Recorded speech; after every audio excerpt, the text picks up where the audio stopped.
सुनाई अलबेला राजा, सुनाई अलबेला राजा, अपना माँ बोला दो, अपना माँ बोला दो।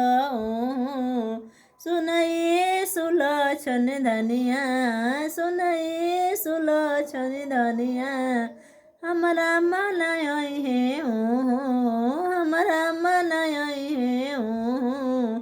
तोरा चाल व्यवहार से तोरा चाल व्यवहार से तोरा लोला खटोला से तोरा लोला खटोला से हमारा मन है।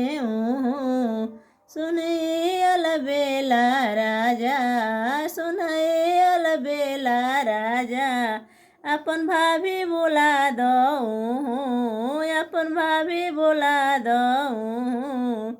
सुनाई सुलोचन धनिया, सुनाई सुलोचन धनिया, हमर भाभी नहीं है हमर भाभी नहीं है।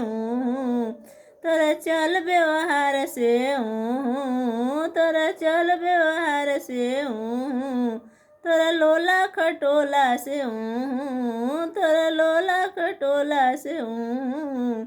सुनाई अलबेला राजा, सुनाई अलबेला राजा, अपन दीदी बोला दो, अपन दीदी बोला दो।